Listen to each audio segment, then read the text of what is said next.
Good morning, everyone, and welcome to Blabbit. I have something that's still making noise. Sorry about that. Blabbit's where we come together with experts to talk about. Good morning, everyone, and welcome to Blabbit. There we go. Sorry. Talk about public speaking, presentations, a little things about business, and just whatever comes up. And we are humans. This is live. Occasionally, we have technical difficulties. Yes, it happens. It does happen. So we're very excited to have two guests on here this week where we're going to talk about what a lot of us have believed in and loved for years, a 4-day work week. For anyone that hasn't been here before, my name is Glenn Ingram.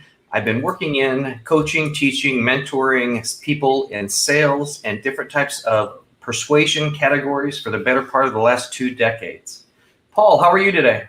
I'm doing well, Glenn. I would say that's an auspicious beginning to year 2 of Blabbit. Yes. But we are forging straight ahead. Hello, everybody. Welcome to Blabbit. If it's your first time or your 53rd time, then we'd love to have you here. We absolutely do. My name is Paul Geiger. I'm a public speaking coach, presentation expert out of New York City, and I help individuals and companies and organizations get really clear with their messaging and then be able to deliver it with the same sort of clarity and impact. Very excited that we have the 4 of us going square to square to square, so we're going to go around the horn. Tony. Good morning. I am the first half of the Doobie equation. We are the Doobie Associates. I'm in charge of what you need to do to get the most from your business. And very simply, I'm a recovering CPA. And my inspiration to do this in the first place was after doing an audit of a company. I asked the partner, for 3 years, they have been declining in their ability to increase profitability and they've had many issues. Why don't we help them? And he said very succinctly, Tony, that's not what we do. Go to your next engagement. And that was my inspiration to focus on what companies need to do. And the second half of the equation, who you need to be, I'm going to pass it over to Brian. Thank you, Tony. And thank you both, Paul and Glenn, for having us. I'm Brian Gorman. I am the B side of the Doobie equation. I'm about who you need to be in order to bring your business to the next level of success. A lot of business owners know what to do, and they still don't do it. I'm the executive coach and the transformation coach. And an important part of my background for this conversation today is that I actually spent several decades before becoming a coach as a change management practitioner, leading organizations and helping organizations from small mom and pop companies to actually serving on the global transformation team when Merck went through its turnaround back in the early 2000s. So it's great to be here. Thank you again, Glenn and Paul. Mm-hmm. Glenn, I don't think we can hear you right now. Okay. My friend. Thank you, guys. Sorry, I was making sure we had no more technical difficulty and created my own. Okay, so as we dig into this deeper, let's start off, if you would, with about a 50,000-foot overview as far as the reason behind and why you guys are introducing and sharing the 4-day work week. Okay. Brian, would you like me to go first? Absolutely. Okay. Well, we were inspired by this a number of years ago, and we don't recall either of us where we first heard about it. But during a networking meeting, when somebody asked us, hey, we could do something, how do we differentiate ourselves? I blurted out 4-day work week, and I looked at Brian, I said, we should keep that to ourselves. And what we did subsequently was we trademarked 4-day work week, and we really dug into it, and we made a whole lot of discoveries. And we just feel that what we have provided businesses, talking about what you need to do and to make the bottom line better and just have a better business and a better life.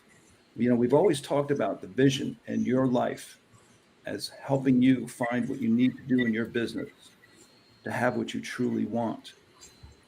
And all those steps can contribute to a 4-day work week. And what we try to do is tell people, because there's a lot of, it's interesting when you introduce a 4-day work week to many business owners, like, that's ridiculous. Well, it's up to you what you do with that last day. But wouldn't you like a more efficient business, more profitable business, more productive business, more engaged employees. I'm going to stop right there and pass it over to Brian. Yeah, I think what's important, Glenn, as Tony said, we really came up with how to bring this about through a lot of research, a lot of study, a lot of experience over the years. And we're actually preparing to bring it to market. As Tony said, we trademarked it late 2019, preparing to bring it to market last year. And it was not a priority for people. What's really surfaced for us, because first of all, I want to be clear, we are not talking a literal 4 days. For some people, it's going to be 6 days instead of 7. For some days, people and some businesses, it can be 3 days instead of 5. What we're talking about is improving everything from productivity to quality to retention, and doing all of that while investing less time in the business. And so it really meshes now with what we're seeing with employees, what some people are calling the Great Resignation, employees saying, I am not going back to the way it was. So whether it's a hybrid workplace, whether it's still going back to the workplace, whatever is the most appropriate form for your company, because it has to be tailored company by company. This thing can help you avoid that Great Resignation. Okay, so you're not talking about just dangling a carrot for the employees of a 4-day work week, which sounds incredibly appealing. But what you're talking about is actually an efficient model that allows even the business owner, him or herself, to be able to get the work done in 4 days, rather than, well, I'll give my employees this option, but then I'm still going to do 7. I know it's choice, but if you didn't have to, you're talking about making it that much more efficient, correct? So, I don't know any business owner who went into business to be in business. They went into business with something that they're passionate about and a life they want to live. And yet when you look at the data, the majority of private business owners would get out of business today if they could get the money that they need out of it. So it is about helping business owners go back and put the business back to work for them instead of them working for the business. Well, I know I've coached solopreneurs, entrepreneurs, and stuff like that for years. And to convince them to work smarter versus harder sometimes makes their head spin around a couple of times. How many times do business owners spin around when you can try to convince them to not fill hours with work, but to be productive and have a balance of life and work, and actually, again, work smarter versus harder? I think one of the challenges there is also who you're dealing with. Okay. We were speaking to a bunch of managing partners of law firms a couple of years ago. And one of them was really angry that he didn't see his staff in their seats at 7:00 at night when he was. Okay. And I think that's one of the huge misunderstandings that people have, especially in professional services, for example, where hours mean productivity. We're watching them work. One of our podcast guests recently said so beautifully, he said, just because they're sitting at their desk, does that mean they're working? And we've got to get past those perceptions. And certain industries, especially professionals with older senior partner and senior management, they're harder to get to see it. But then when we talk to somebody who's doing LinkedIn work, he's all about the 4 days. He's like, this is great. You talk to a senior partner in an accounting firm, a senior person such as Jamie Dimon from JP Morgan, just to take a little aside of somebody who's old and in the way. He insists all his people come back to the office. And he said further, if you're working from home, you're not hustling. That perception is the biggest obstacle. It really is, because hours don't mean results. And that's the biggest hurdle to get business owners past on this issue. One of the biggest ones. Brian? You want to add? Yeah. The workforce is not happy. And I don't remember who said it. Tony is our statistician, if you will. But recently, one CEO said, employers are not going to determine the workplace of the future. The workforce is. And just to sort of exemplify that, one of the things we hear, and I'm sure you all hear all the time, is complaints about millennials and millennial turnover. And in 2018, Gallup did a study on how millennials want to work and live.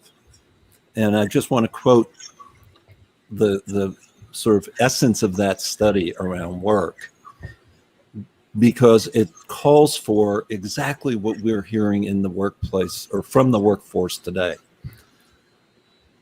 Millennials want their employers to go from my paycheck to my purpose. When millennials leave their jobs, it's because they feel there is no purpose in what they're doing. From my satisfaction, those employee satisfaction surveys, to my development. From my boss to my coach. From my annual review to my ongoing conversations. To learn, to grow, to get better at what they're doing. From my weaknesses to my strengths, from my job to my life. So again, one of the, if you can call it good news coming out of this whole pandemic, is that now it's not just the millennials who are saying there's a different way of integrating work and life. That voice that's rising is coming from a much broader spectrum of the workforce. Well, it does seem like a lot that has to change. So what do you see? I know this is going to be it's a general question, so I don't obviously expect a specific answer, but what's step number one? I mean, Tony, you mentioned what the hurdle is. Brian, you've mentioned what the zeitgeist is right now. But what is logistically, what is step number one for the business owners that we have here watching the show? Number one is, it's an old acronym, SWOT: strengths, weaknesses, opportunities, and threats. Take stock of what you have first. If you're going to bring about change in your organization, you really have to have an accurate picture of what you are today. And that includes from the top down. What are we really good at? And who are my employees? And these are questions that are just not upper management. And this is one of the big issues with the Great Resignation and everything going on, is the fact that you've got to include your employees in this whole process. So when you're taking stock of what you do and who you are and where you want to take this company, what is your vision as a business owner? That's where you start. Brian? Mm-hmm. Yeah, I can add just a little piece to that. You as a business owner, if you're the business owner, you know exactly why you get up in the morning. You know exactly what you want to achieve out of your business. And over and over again, we ask business owners, and what brings your employees to work? And they don't know. They have no idea. So as you're doing that SWOT analysis, that's a piece of critical information to gather. Why does Paul come to work in the morning? Why does Glenn come to work in the morning? Why does Sue come to work in the morning? Because if you know that and you can align that with what you need from Paul and Glenn and Sue, you don't have to worry about them being productive. You don't have to worry about them hustling, Jamie Dimon, Mm-hmm. because you're feeding their soul as well as their wallets. Now, go ahead, Glenn. Well, no, I was just going to say it's interesting. I think in the next year or two or three, we're going to see maybe the cream rise to the top. as parents of millennials and Gen Zs and seeing the different tech companies and the way they're approaching things, it's going to be interesting. You have some a little bit more old school that really force people to want drive for the dollars. And then you have some other ones that are saying, well, you know what? It's okay. You can take an extra hour off beside your lunch if you're meditating, if you're going to the gym, if you're doing things for a better way of health.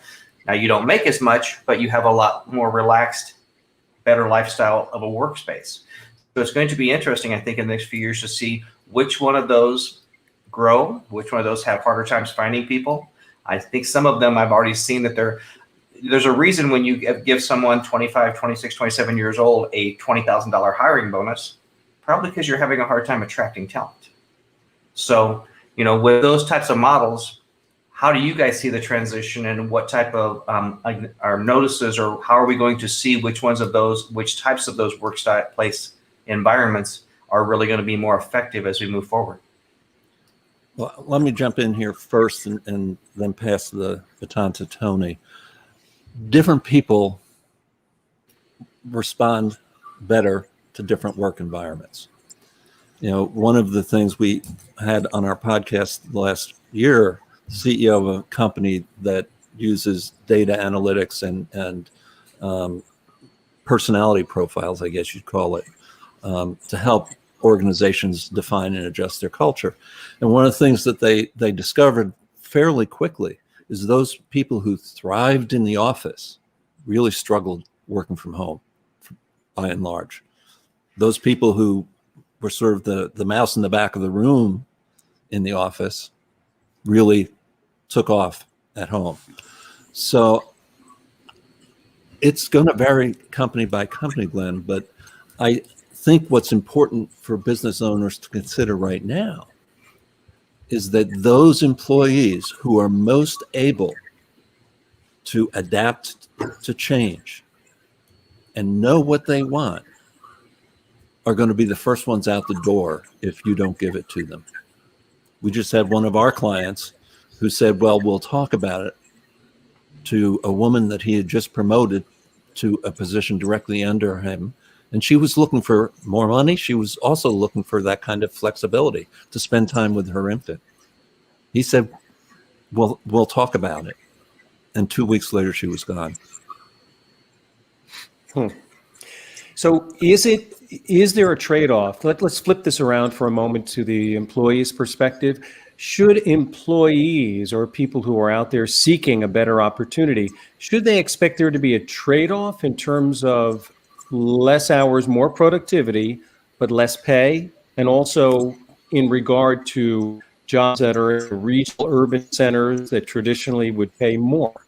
Now, what happens when you start staying home and you're not doing that commute? Is all of that going to get factored in as well? Is that an expectation?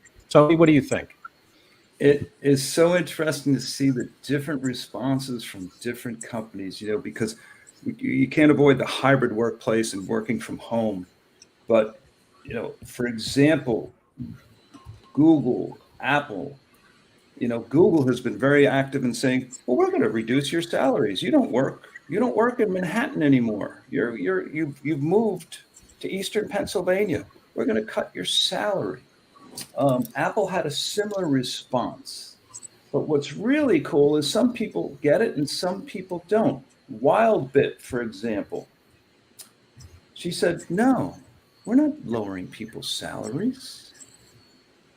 Why would we do that? That doesn't make any sense. In Spain, and the 4-day work week has really gained a lot of traction internationally. In Spain, Telefonica of Spain wanted to reduce the salaries of their people. They're doing a trial currently of the 4-day work week, and they're reducing salaries. And I think, going back now to management styles, if anybody in the audience recalls, there was a guy by the name of McGregor in the 60s who did an XY management analysis, where an X manager is somebody who, I've got to crack the whip. My people really don't love what they do. I've got to make sure I push them. I've got to watch them. Where a Y manager is somebody who trusts their employees to get the work done. And that's just really taking that whole study and making it very small. But we're talking about enlightened management in these new changes. And if you're not an enlightened manager, You're going to fight this. You're going to say, oh, they're only working 4 days. I want to reduce their salaries. Well, what if productivity stays the same? You're going to put all that in your pocket and tell your employees to go screw yourselves? I mean, seriously, because the point of this is our current workforce is very unproductive to begin with. With some work, with some focus on productivity, you can have the same productivity and be working less hours. And you're going to penalize your employees for that? That is backwards thinking. Mm-hmm. And I'll just jump on that because, if I'm giving you what you're paying me to give you, who cares where I live? The whole idea, that we've learned about in the last 18 months is you can hire the best employee wherever they are. You don't have to pay to move them across the country or around the world to come to work for you. You don't have to pay them and try to convince them to stay with you when their spouse gets a job across the country. So why, as Tony said, why wouldn't you continue to pay for the productivity? Mm-hmm. Well, one thing I think is interesting with this, and some things we're talking about, and I have some background in the telco industry. So where I wear as a badge being old school, though some of these industries like that are very old school, and they're very, very, very slow to adapt to new things. That's why a lot of the telecommunication industries are struggling financially, and they have for the last 2 decades. So where is the trade-off between being old school and being unwilling to change? Well, I think that's really going to shake out, especially when what you explain. I'm being a recovering CPA. What did CPAs? I worked 80 hours this week. I worked 90 hours this week. It was a badge of honor to do that. But when you spoke to those people who worked 90 hours a week, they wasted a lot of time. I mean, I remember somebody just long conversations, and he'd sit in his office, and this is when you could smoke in an office, and he'd say, "Oh, Tony, what's going on today?" He'd sit down in my office and smoke, and he says, "Oh, I pulled an all-nighter last week." Yeah, no kidding. But I think it's the more conservative industries are going to be the ones to suffer more than the less conservative, because they're going to be unwilling to change, and their ability to attract good talent is going to wane. Okay, there's still going to be old school people being brought up, and they're going to be willing to do that, but that's lessening. I mean, one perfect example is the accounting industry. It's hard to find people for that industry. That is a tough industry, and that's an hour-intensive industry. And that industry has been going through a rough time for years now, getting good talent. And that's just going to be coming across the board. You look at the financial industries. Oh, everybody has to be back in the office. Everybody, they're conservative. They're old school. They don't want to change. They're less likely to change than somebody more in tech, somebody more in social media. Those are the companies that are a little bit more hip to, hey, we've got to listen to our employees. Brian, anything you want to add to that? Yeah, just the one example, Tony, we were talking with I guess she's the COO of a financial services firm about a week ago. And their governing industry, if you will, has told them that everybody has to be back in the office come January. And yet, and of course they make the case around data security and all of those kinds of things. But how many independent financial services advisors are there out there that are have been working from home for years? Mm-hmm. So is it just a fear of change, as you were talking about, Tony, or is it a fear of lack of productivity? Are there any examples? Are there any analytics through the last 18 months that there has been a drop off in productivity? Is that a misfounded fear? Is that something that we're just afraid of, but it's not actually happening? Or is it a fear of losing the ability to use this appendage if it's not on top of employees? Okay. That's part of it. But, the studies come out, and truthfully, I don't know how these people measure their productivity and their employee engagement. I get a lot of alerts on what's going on in the 4-day work week. And most of the things I read are very positive. But every now and then there's a company that says, it didn't work for us. And I think that's very important to bring to the table is, number one, there's this one gentleman called Dave Newick, a CEO of Arkin Legal. And he said, you got to get serious about productivity. Okay. And he said, we thought it would take 3 months to adopt this thing. It took 9 months. And I think one of the issues, especially with some companies that are coming out and saying it didn't work out, maybe they didn't plan it correctly, or maybe it was wrong for the industry. Because, number one, you've got to serve your customer. If you can't serve your customer under this model, it's not going to work, and that's okay. Move on.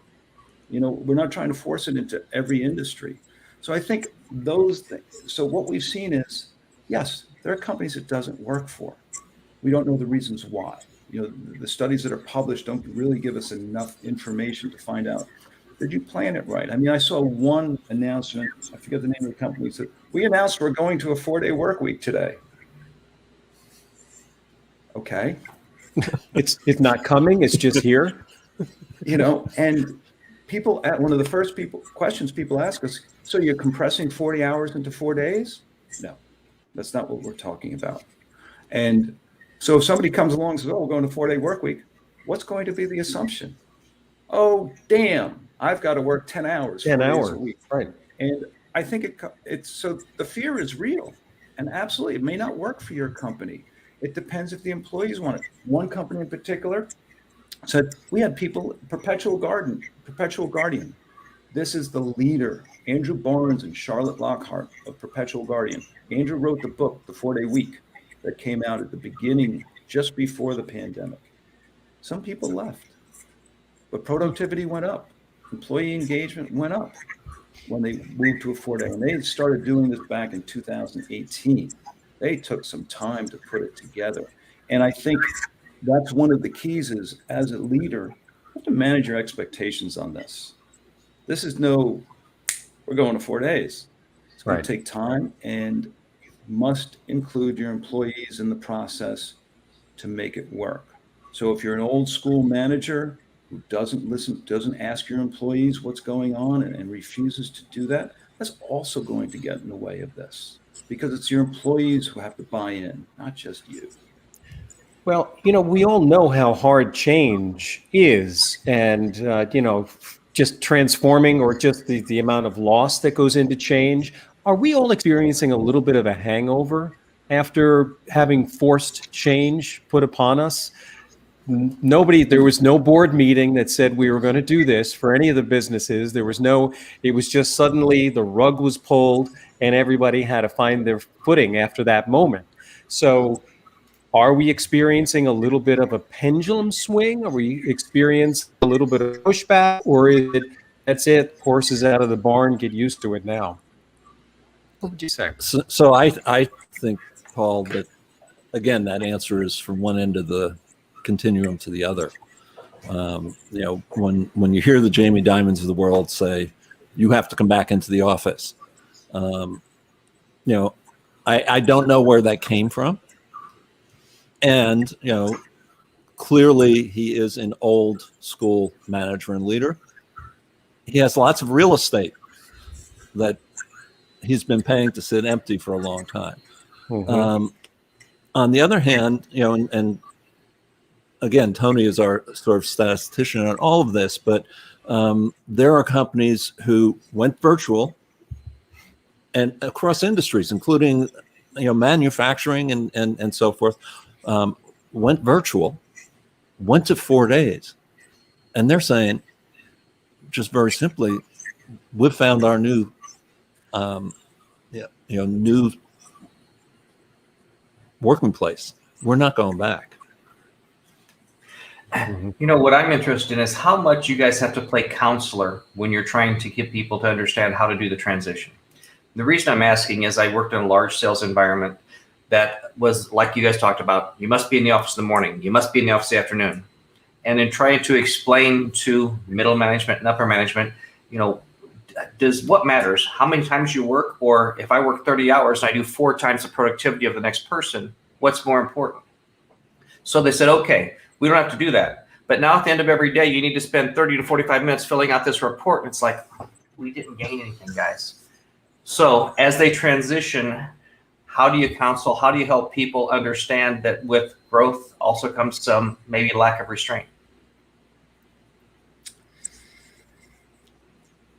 That is such a good question, and there's really no clear answer. The counseling, we have clients who buy in right away saying, oh, I need to do that. That's great. Then you have folks who are just so resistant. Sometimes you just move on to next. And the counseling and that's why we're together. It's about what you need to do and who you need to be. I like to tell people, I bring the 2x4, but then Brian comes in with the Band-Aids. Okay. It depends where they are and what they're willing to listen to, because we can't tell them what they should do. And the counseling comes down to, what do you really want? What are you missing? What is missing? And if we could get in there, the counseling becomes an easier process. But as long as, how many consultants and coaches have you met? Oh, we did this, it worked for us, it's going to work for you. Everybody's different. And our goal is to get in there and find out what's going to move you. And if we can do that, the transition is so much easier. 2 real quick examples. 2 financial services firms. One, we met with, he had a small team, I don't know, 4 or 5 advisors working under him. And very now he successful. has 27. He has 27 now. Sorry. That didn't work. Thank you. Thanks for the stats, Tony. Sorry, I had to go there. He was very successful. And he said, I've just been sitting on this plateau and I need to get off. And we worked with him, and, one of his hobbies is racing sports cars. He now has a lot of time to race sports cars and has successfully grown his business by multiples. Another pair of brothers that we talked to that were running the financial services firm that their father founded, and they were in it only because they wanted their father to retire many years ago. They really didn't want to be in financial services, but man, they love to come into the office and sit around and drink coffee and have donuts on Saturday mornings. So nothing was going to change for them. Sorry to jump in there, but what the first client did, we said, well, we know what your vision is. What's your employee's vision? And he looked at us on the Zoom screen. He says, I don't think I've ever asked. He took the time to ask his employees what their vision was.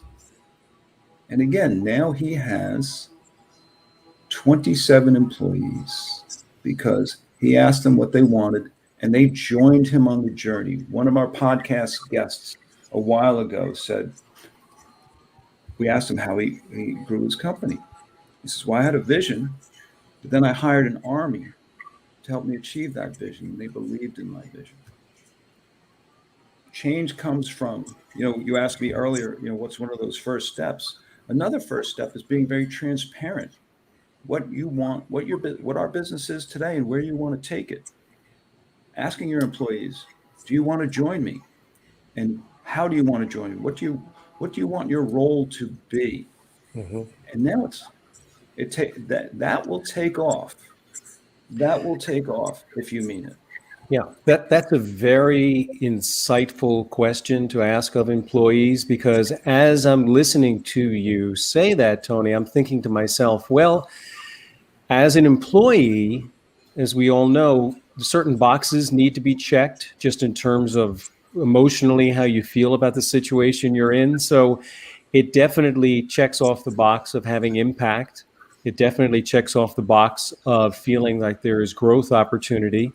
And it also checks off the box of having some sort of autonomy, because your opinion matters, where it is you're going to go. So for me, those 3 important boxes feel like they're getting at least touched upon when that question is asked of an employee.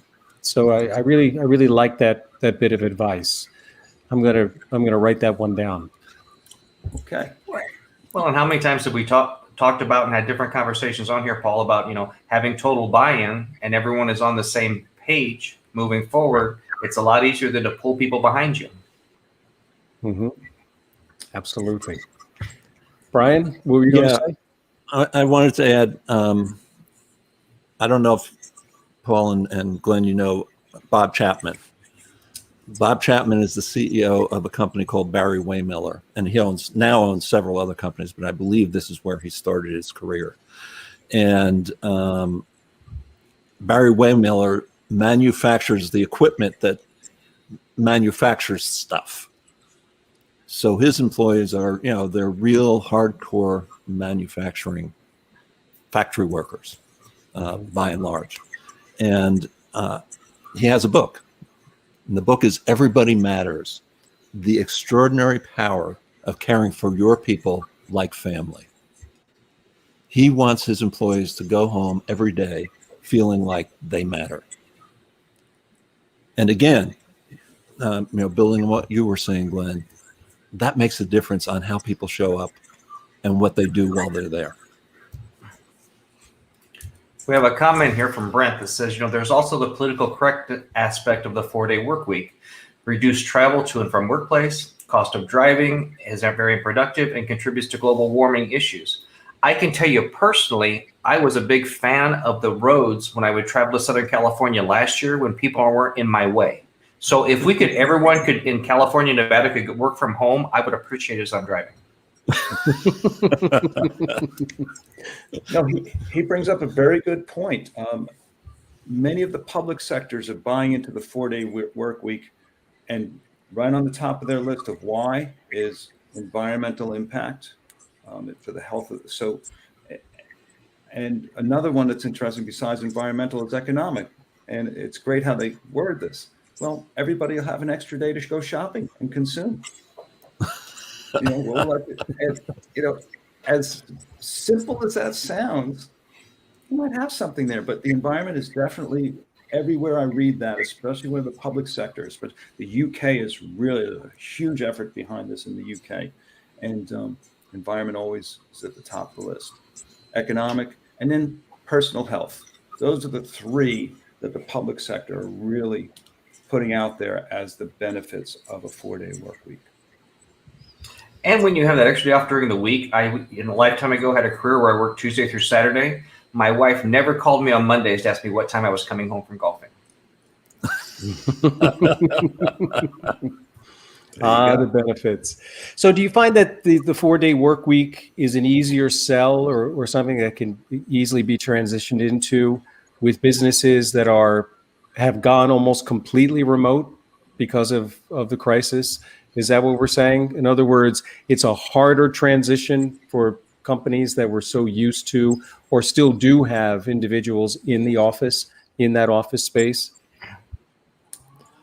I think, Paul, and I want Tony's take on this also, but I think that companies that moved to a 4-day work week or moved to a work from home successfully probably have shown their ability to adapt and continue to move into whatever that 4-day work week looks like for them. But I don't think that those that have had to keep people in the office necessarily are going to be harder to make this work. Mm-hmm. I mean, one of the things that's popped up since people have been working from home, they've been working more. They've been overworked. They don't know when to stop. So there's two sides to that: the open-mindedness, the openness to adapt, and saying, and now people just working from home and working too much and not knowing what to do about it. And maybe that will open up some people's eyes. But that's an issue that's arisen with the hybrid environment. Is people are overworked too. Mm. And I don't know if you can hear the chainsaw or whatever is in the distance. I'll try to block it out as best I can. My windows are closed. But Well, I have a question when it comes to doing this in efficiency. I know I've talked to a lot of like solopreneurs, small business owners in the last year and a half about really finding out what you do well, because when we have tasks that we don't do well or that we don't like, we know we hesitate, we try and find ways not to do them, and either they don't get done, they take up too much time, or they don't get done properly. So I've been talking to them about finding things that you don't do well, finding someone that does it well, and have them do it for you so that you can focus on what you do well and be a lot more productive. Are you guys doing any type of coaching with this to help people understand how to look for productivities within individuals type of thing? Absolutely. At the end of the day, each employee, starting at the top, should only be doing what only they can do. And Brian, you didn't say the thing that you say so well. We always ask our leaders of business, what do you do like breathing? What comes as so easily to you as simple as breathing? For example, that's why I'm the doing guy and he's the being guy, because I love structure. This is what it's supposed to look like. What do you think? Okay. And I love that. I do it with great enthusiasm. And Glenn, to answer, what do you do most enthusiastically? There's so much out there in industry with personality profiles, trying to find out who your employee is, what they're good at. Could start with asking them, but also find out where the enthusiasm is, because each of your employees, if they're there's a part of their job that they like, and that's really what you have to tap into. And you're right, and then delegate the rest. When I coach business owners, I said, give me that list of things that you had on your to-do list for a very long time and you haven't gotten to it yet. Now, I don't call it the bucket list, but it sort of rhymes with that. And that's what you need to delegate. Don't try to do it. Right. Don't. You're going to hate yourself in the morning. Okay. We have another comment here from Brent where it says, overworked, interesting. I see many company owners that are looking for ways to ensure home-based workers are productive. And if I could weigh on that real quick, I've worked with remote people, contractors doing work for me for years. There's all types of software out there to take snapshots of their screens, different things like that. And it took me about a minute to realize I don't like micromanaging people. I'm not going to take the time to look at all these stupid snapshots. So I just said it was simple. I don't care if you work 4 hours. I don't care if you work 8 hours. Here are the tasks I want done. If you can get these tasks done properly, accurately, and I'll give you a bonus for it. I don't care how much time you work on it. And it's amazing that a lot of those people have worked for us now for 4, 5, 6, 7 years. When I have actually a client who owns a small consulting business, and she said, I give a quarterly bonus. And consulting business, I track hours, right? She said, so everybody's putting in their hours. But I'm seeing tasks that should have been taking 2 hours, and they're showing up on the timesheet as 7. What should I do about it? I said, what would happen if you change your bonus structure for outcomes instead of hours? Mm-hmm. And she's done that. Her employees are more productive, and they're working less hours. Mm-hmm. Don't you also think that kind of levels the playing field? So let's say someone is maybe a little bit less productive, but they want that acknowledgement. They want that bonus. They may work 7 or 8 hours where someone else may work 5, but they're still getting acknowledged for their productivity. They're still getting rewarded for it instead of being criticized for lack of productivity. Yep. That's true. So you guys have been talking about you're the do and the be team. Just think for a moment, what has been one of your funnier doobie moments in the time where you've been podcasting, in the time where you've been networking, in the time where you've been explaining what you do to your family members? What's been some of the rather offbeat moments maybe that you've experienced, either one of you or possibly together? I'll throw in 2 related real quick. When I'm networking, I introduce myself as half a doobie. People stop and talk. They want to find out more. when I introduce myself as a coach, they tend to run in the other direction. The other part of that is I have done that and had somebody said, I met your partner at another event. Tony? I'm trying to think back at some of our more interesting reactions to that, because it's a mixed bag. Because I always like to close a discussion with, when times get tough in business, folks, it's doobie time. And some people like that. Some people don't get it. But we have fun with it.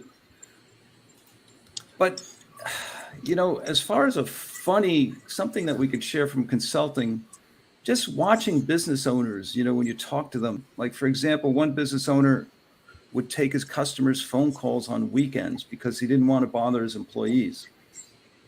I find that kind of humorous, okay? Because who's working for who? So that from the consulting, and when we're working with people, that's one of the more, dark humor, because I find that really sad in a way too. But it's like, and a lot of times, here we've been talking about getting your employees engaged. How many business owners really are working for their employees? Well, that makes us think of somebody else. Brian and I, it was a 40-member firm, large PR firm, and he looked at us and goes, doesn't everybody work 7 days a week and are putting out fires all the time? And he would not accept that there was a different way. He also sat there talking with us with his HR director, telling us about one of his managers who surfs porn all day. You just want to say, dude, you own the company. You're paying him to surf porn. Don't complain to us. That's right. Lay down the law. Here's a quote for you guys. Don't be dubious. You can do and be. Okay. Thank you. I like the words. I like the words. And I have to admit, every time I hear the Doobie Time or Doobie Team, the music, the Doobie Brothers music runs through my head. It's just a knee-jerk reaction. Yep. Well, we get that a lot too. And, not much we can do there. I mean, I was a Doobies fan. Doobie Brothers, pardon me. And yep. You meant that. When we got together, my hair was down about here. Okay. And people would make that association and assume I'm the musician. In fact, Tony has a punk band and writes all of his own music. Fantastic. So how did you guys meet? Brian, you want me to take that or you want to do it? Go for it. Okay, as long as that saw is not too loud in the background. Well, I was on a board of Syracuse alum in New York City, the business school, and we were looking for somebody to help us kick off a mentor program for the more recent alum. And somebody found Brian online, and Brian came along to the meeting, and I had run a B&I chapter. I'd done a ton of networking, and I'd met many coaches. And typically, I didn't feel like I could work with them. I didn't get them.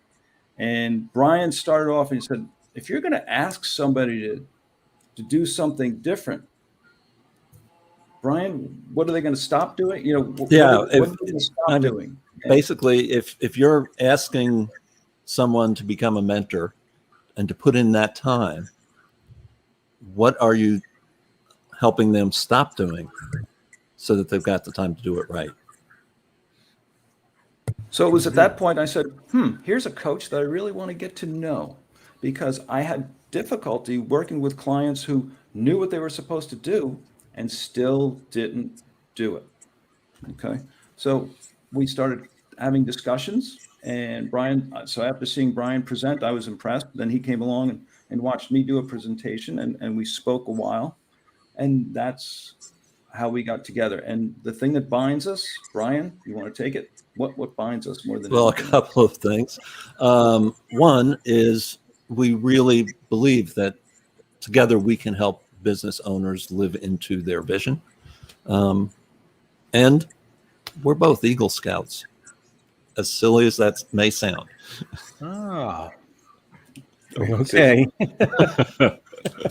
Taking the oath. There you go. So I have one question that probably be our last big question before we have to wrap things up here in a few moments. You talk about people talking about their employees, their customers, and stuff like this. I see this being a huge issue with people that I deal with on a regular basis, and that's creating an expectation, whether it be for your customer or for your clients, so you don't have to work 7 days a week. I've had times when I've explained to clients when they text me at 7 o'clock at night that this is not an emergency. I do not work 24 hours. Contact me tomorrow. So do you think that you can get to a 4-day work week without having clear expectations outward and inward? You need them both, Glenn. You need them both.